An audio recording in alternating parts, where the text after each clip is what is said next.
I want you to think back to the first time you ever remember being truly afraid. What was it? Does it stick with you today? This is the sort of thing that we talk about on the House of Asher. Won't you join us?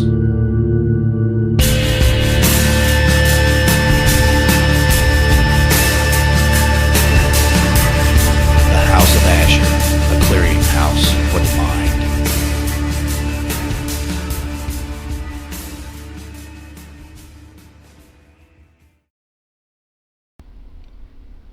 Hey everybody, welcome back to House of Asher. I'm your host, Stevie Asher. This is episode 16, and it's like I said, it's a beautiful sunny day out. I actually had to put my shades down slightly because it was reflecting off my basic, whitewashed skin. Because I'm out in the sun what I can, but I kind of avoid it. I'm still sort of a night creature just by nature, and anyway, so hopefully you can make out my delicate features.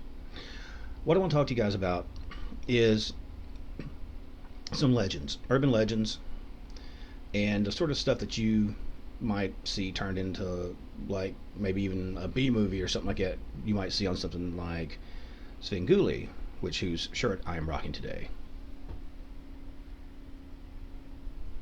I dig me some Svengoolie. Anyway, so what I want to talk to you about is there's a town close to Princeton, Kentucky, which is where I'm from, and it's an area called Marion, Kentucky, and it's the legend of the little witch's grave. All right, here's more or less the story. All right, well, there's 3 or 4 sides to this. Okay, let me just say this. The legend states a mother, Mary Louise Ford, and her 5-year-old daughter, Mary Ellen Ford, were found guilty with communion with the devil and sentenced to die and was burnt at the stake. Both of them. Okay. Another thing was said, well, they were just totally innocent. These people were, naturalists, probably use herbal medicines and things like this or whatever reason. It doesn't take a lot to be a witch. I mean, you look at history. My own 8th, 9th great grandmother, Anne Fowler, was found guilty of witchcraft and actually died in the cells of Salem, Mass, before her execution could be carried out. And as I understand, she didn't do a thing. She was just different. She was outspoken, which isn't heard of in the time of this. And she was disenfranchised. So generally the people that are the poor, the oddballs, the freaks, the mutants, guilty, catch hell from other people's ideas of whatever's going on. Okay, backtrack. This poor family, I think it was 1916 again, they were found guilty and supposedly burnt at the stake. Well, the reasons was because they were so freaking superstitious in that area. I know people that are still superstitious, maybe not to that degree, but they were just so terrified they could not wait to bring these people to trial. So they ended up just dragging out the mother and the daughter of their house and burned them. Just stack it up, pile on the brush, boys. Let's get a good flame going. That kind of crap. I mean, this is America. You know what I'm saying? This is United States of America, Kentucky, 1916. Supposedly in the enlightened age of times, right? Anyway, so after it was said and done, they buried the mother's body somewhere else. It was close to the Pilot Knob Cemetery, which is where the little girl is buried. They buried her on unconsecrated ground because they saw her pretty much as the contributor or the instigator of this. The child, I've heard 2 different things. I heard they went ahead and put the child in holy ground because she was really before the age of to be able to really reason and make a really conscious choice, really to think through a choice.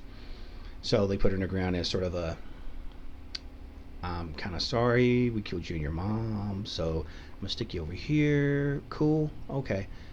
But the other side I heard was they were so afraid that this girl would come back and wreak revenge and make the cows milk sour and whatever, man, and make the crops this and that and locust and what other goofy farm nuttiness was going on with these people.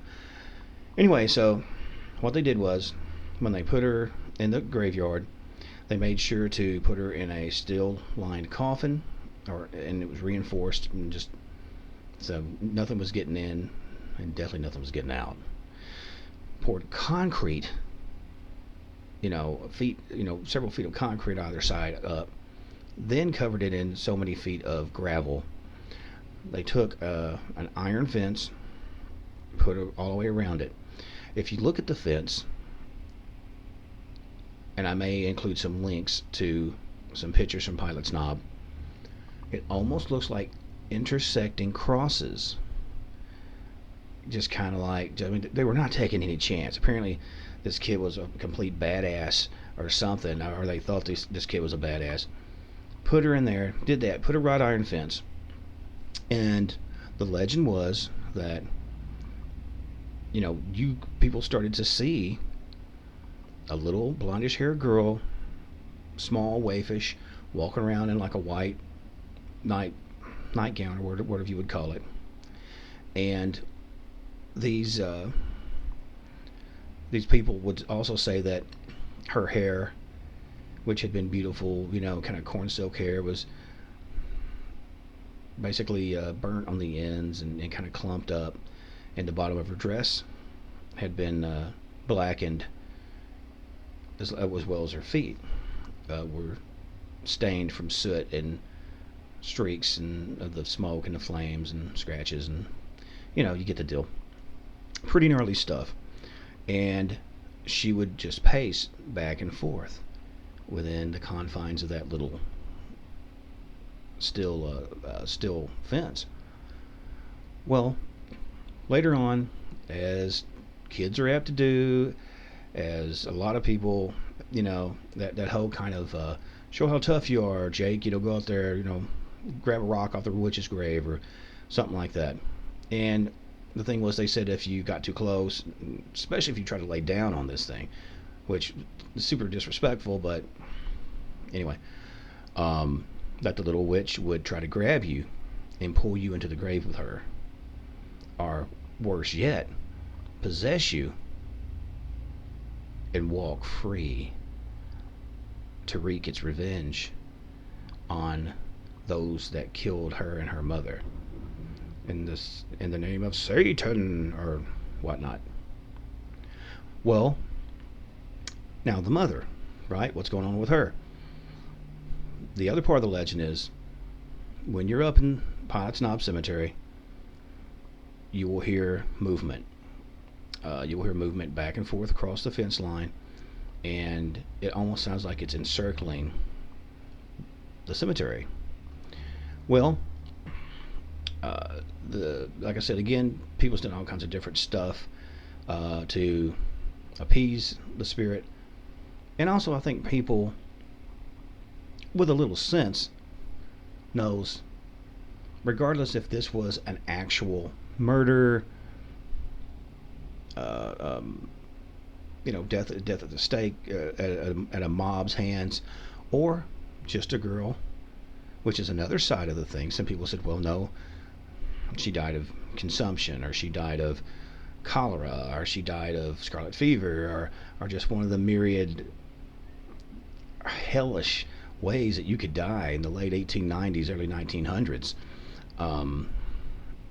But they would put, toys and things like that. Teddy bears, I totally understand this. I totally understand that sort of an offering thing. It's which is no more off than taking flowers to your grandmother or whoever's grave and putting a flower or a bouquet or something. Maybe your mom liked roses. Maybe your cousin Lenny liked fish. I've seen people put fishing lures on there, because it's not that freaky. It's just unfortunately connected to a horrific death of a child, and apparently the mother. Well, the mother, who is buried outside the grave, would also, like I said, walk around. They would also talked about a watcher. Don't know if that is a somehow altered spirit of the mother. Maybe it is Satan waiting to claim the spirit of that child. I don't know. I do know this. Me and my team, the Caldwell County Paranormals, we went up there, took EVPs, took a fair amount of pictures, and this was October, November-ish, I think. Freaking cold up there, guys. It was, hilltop country, not a lot of structures, and it's cold, man. It was really cold. And what I do remember was getting one photo that really stood out to me. It shows the interior of the fence to where there's a small stone for the little girl, and you could see almost I hate to use the term ectoplasm because it goes straight to like Ghostbusters, but it was a smokish, wispish, no, it's not a word, wispy trail of reddish smoke. And the thing that really got me was it kind of come from the headstone, and if I can do it with my hands properly, if you're watching this as a video, it wasn't like a hand reaching up, it was kind of gnarled, reaching out like that. If you've ever seen anybody that's been a victim of a severe fire, you know your skin scorches and your skin scars, and it distorts your skin, and more often than not, your hand loses its flexibility. It never has the same fluid motions. It's very kind of gnarled or stunted, and it was just like that. And I took a picture right after that. It wasn't there. I've researched it, I zoomed it up, did all kinds of different tests, and it's not an insect, it's not a piece of cobweb, it's not I don't know what it is. That was pretty freaky. What was freakier was right around that time that activity started happening, we really didn't feel alone anymore in the graveyard, and we really felt a presence off, outside the walls of the cemetery area, because it's fenced in, and we would hear doom, ta, doom, step, step, boom, step. So we're thinking, man, it's got to be a deer or a coyote or whatever. So we have night vision cameras. We're scanning everything. Nothing. Not a friggin' thing was seen. I mean, which is weird because you would think there'd be some sort of animal in the wood. It was like it was devoid. It was devoid of animals. It was devoid of what you would expect in a natural wood. But there's this sound, and we walked all to the fence, looked all we could, shouted out to whatever it was, never answered, nothing, just kept walking, and it kept creeping us the heck out. So it wasn't too long after that we went ahead and took off. I would like to speak to people that have some connection to the family, has some connection to this and that, to kind of tell your side of the story. And, being a descendant of someone who was accused of witchcraft and paid with their lives, I can understand how, especially if that was not true, that really could be sort of a thorn in your side. I would love to give someone the opportunity to clear, not so much clear their name, but dispel the negative connotations put on these poor people. Like I said, you can contact me here in, obviously the comments, and just get back with me, guys. I want to talk about it. Because like I said, it was something that was really, it really struck me. It really struck me on a lot of levels. I will say this, and this should be a no-brainer for anybody who does paranormal investigations or ghost hunts or genealogy, just walking through graveyards. If it's something's marked posted, don't go there.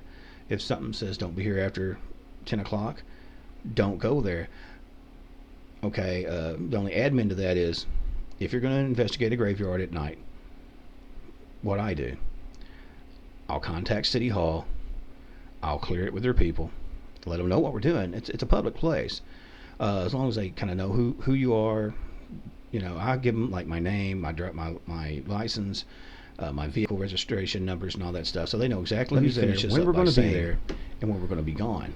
I hope. And then we let, if I can get in touch with, if it's in city, we let the city know. If it's family members in county, we let city and county know. I would love that way. Hey, this is who we are. This is when we're going to be there. This is when we're leaving. I would love to, which is what we did. Humanize it more.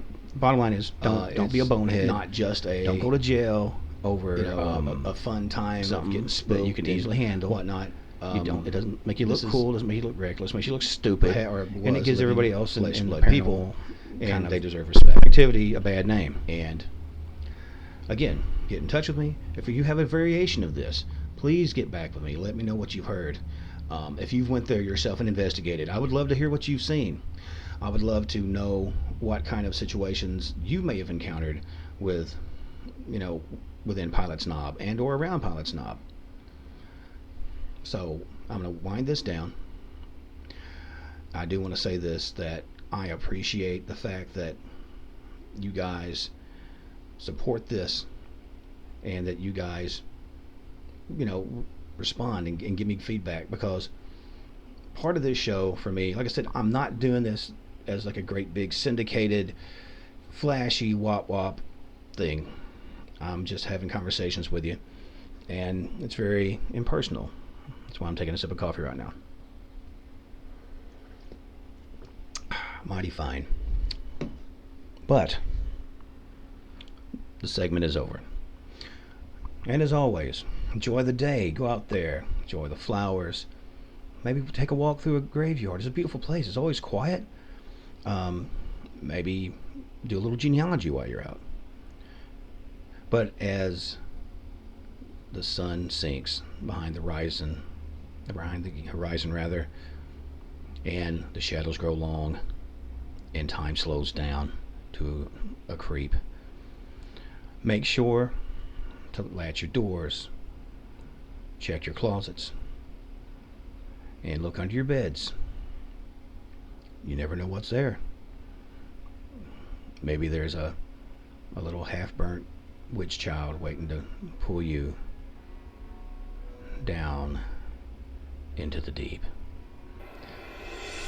So, my friends, until next time.